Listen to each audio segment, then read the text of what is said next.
Divyavani, Divyavani, Divyavani, Divyavani. Praise the Lord. Hallelujah. Dear friends, greetings from Father Franklin D'Souza. Today we are going to reflect on 24th Sunday in Ordinary Time, September 17th Sunday's readings. Let us pray. Heavenly Father, we praise you, we glorify you, we thank you. Lord, as we hear this reading and as I explain this reading, give the grace of understanding. Pour out your Spirit upon the people and upon my listeners. Bless them mightily so that they may experience your healing touch through the power of the Word of God. We ask this through Christ our Lord. Amen. Today's first reading from the book of Sirach, chapter 27, verses 30 to chapter 28, verse 7. Anger and wrath, these also are abominations, and the sinful man will hold them fast. The one who seeks vengeance will be paid vengeance from the Lord, and he who keeps a record will have his own sins recorded. Forgive your neighbor the wrong he has done, and then your sins will be pardoned when you pray. Does one person harbor anger against another and yet seek for healing from the Lord? Does he have no mercy towards someone like himself and yet pray concerning his own sins? If he himself, being flesh, maintains wrath, who will make atonement for his sins? Remember the end of your life and cease from enmity. Remember destruction and death and be true to the commandments. Remember the commandments and do not be angry with your neighbor. Remember the covenant of the Most High and overlook error. Responsorial Psalm, Psalm 103. Response is, the Lord is compassionate and gracious, slow to anger and rich in mercy. Bless the Lord, O my soul, and all within me his holy name. Bless the Lord, O my soul, and never forget all his benefits. The Lord is compassionate and gracious, slow to anger and rich in mercy. It is the Lord who forgives all your sins, who heals every one of your ills, who redeems your life from the grave, who crowns you with mercy and compassion. The Lord is compassionate and gracious, slow to anger and rich in mercy. He will not always find fault, nor persist in his anger forever. He does not treat us according to our sins, nor repay us according to our faults. The Lord is compassionate and gracious, slow to anger and rich in mercy. For as the heavens are high above the earth, so strong is mercy for those who fear him. As far as the east is from the west, so far from us does he remove our transgressions. The Lord is compassionate and gracious, slow to anger and rich in mercy. Second reading from the letter of St. Paul to the Romans, chapter 14, verses 7 to 9. Brethren, none of us lives to himself, and none of us dies to himself. For if we live to the Lord, and if we die to the Lord. So then, whether we live or whether we die, we are the Lord's. For to this end Christ died and lived again, that he might be Lord both of the dead and of the living. Acclamation. Alleluia, Alleluia. A new commandment I give to you, says the Lord, that you love one another just as I have loved you. Alleluia. A reading from the Gospel according to Matthew, chapter 18, verses 21 to 35. At that time, Peter came up and said to Jesus, Lord, how often will my brother sin against me, and I forgive him? As many as 7 times? Jesus said to him, I do not say to you 7 times, but 70 times 7. Therefore, the kingdom of heaven may be compared to a king who wished to settle accounts with his servants. When he began to settle, one was brought to him who owed him 10,000 talents. And since he could not pay, his master ordered him to be sold with his wife and children and all that he had, and payment to be made. So the servant fell on his knees, imploring him, have patience with me, and I will pay you everything. And out of pity for him, the master of that servant released him and forgave him the debt. But when that same servant went out, he found one of his fellow servants who owed him 100 denarii. And seizing him, he began to choke him, saying, Pay what you owe. So his fellow servant fell down and pleaded with him, Have patience with me, and I will pay you. He refused and went and put him in prison until he should pay the debt. When his fellow servants saw what had taken place, they were greatly distressed, and they went and reported to their master all that had taken place.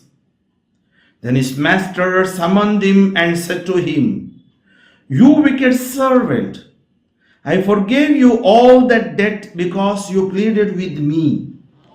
And should not you have had mercy on your fellow servant, as I had mercy on you? And in anger his master delivered him to the jailers until he should pay all his debt. So also my heavenly Father will do to every one of you if you do not forgive your brother from your heart. Praise the Lord. Hallelujah. Dear friends, we have heard these readings today. The message is very clear. God is merciful. God is love. God forgives. God loves. God heals. We are all here on this earth. We are preparing as a student prepares for the exam. We are preparing for our eternity. That is eternal life. And to attain that eternity, it is not only our merit but also grace of God. But how we have to behave, how we have to live, how we have to lead our lives. That is what we get inspiration from the scripture. Jesus speaks about the kingdom of heaven. Want to enter the kingdom of heaven, and who can enter the kingdom of heaven?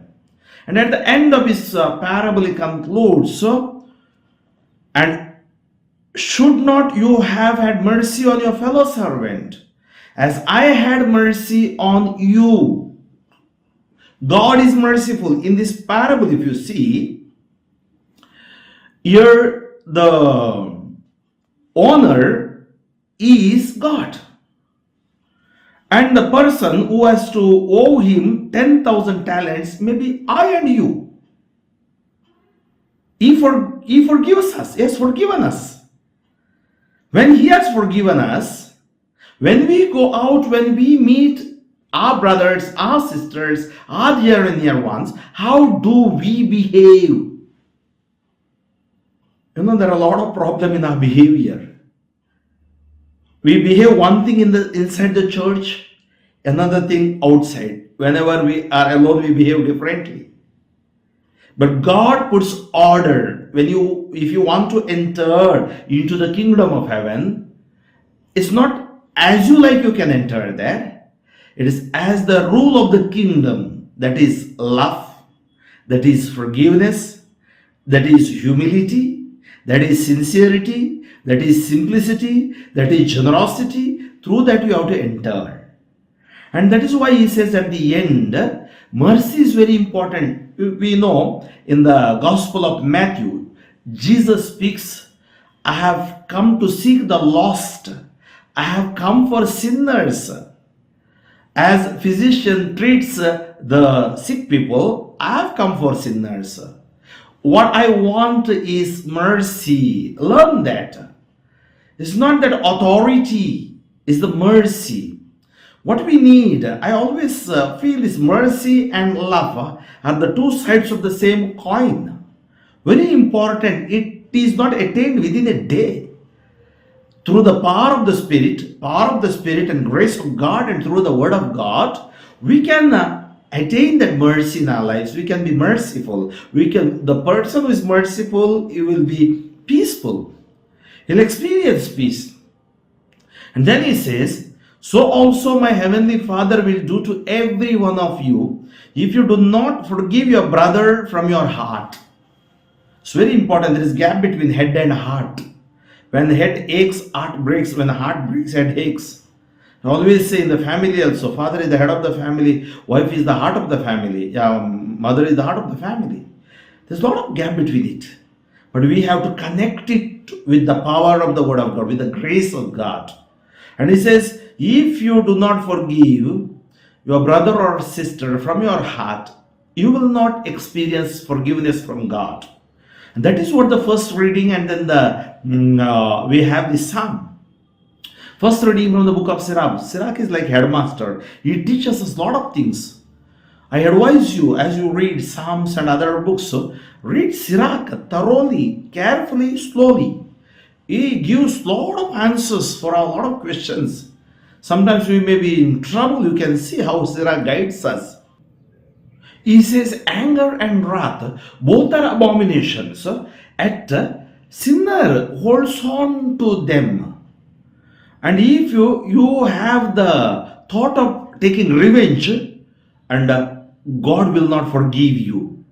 You go for confession, your sins are forgiven. If you don't forgive, God will keep the account of His sins.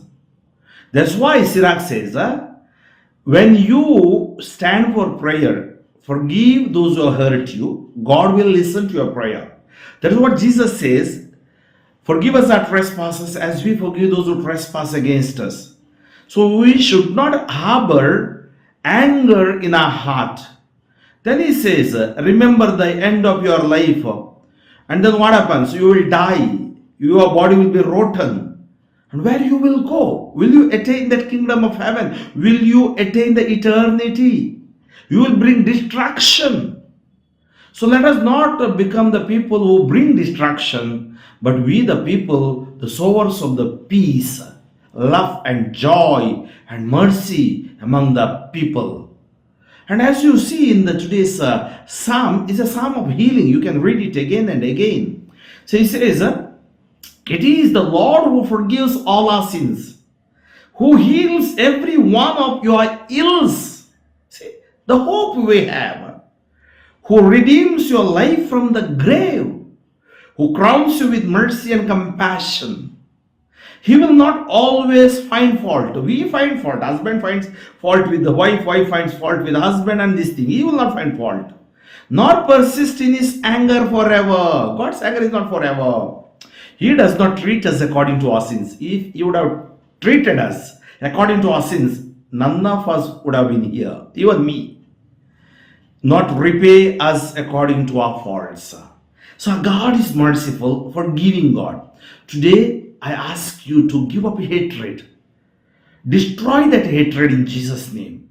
Hatred is cancerous tumor. Like again and again it comes, the virus, the hatred also same. We have to destroy, but we need the grace of God. We need the power of God. We need the power we get through the scripture. And through today's readings, let us transform ourselves. Let us change our hearts, minds, and our lives. And let us become the real witnesses of mercy of our God. Heavenly Father, I praise and glorify thy name. I thank you for revealing us this passage today.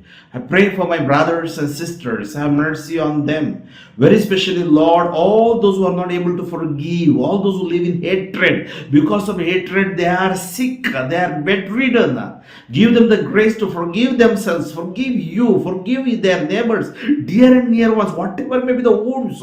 You forgive from the cross, Father. They do not know what they are doing. Forgive them, Lord. Remove that hardness of the heart, hardness in their behavior, Lord Jesus. Have mercy on them. All those who are in need of a healing touch around the globe, as you touch the man near the pool of Bethesda for 38 years, as you touch the woman in hemorrhages for 12 years, as you touch the deaf, dumb, mute people, as you touch the lepers and touch the person who was in dropsy, withered hand, and the person was possessed with the demon, and Lazarus was in the tomb for 4 days. You touched him, Lord. Right now, let this word touch them, anoint them, heal them, deliver them. I bind the blocks, bondages, curses, disturbances, hatred, sicknesses to go out from their body. In Jesus' name I pray. May Almighty God bless you, the Father and the Son and the Holy Spirit. Amen. Father Franklin D'Souza, Diocese of Shimoga, pray for me, friends, and kindly forward this message to your WhatsApp groups. Divyavani.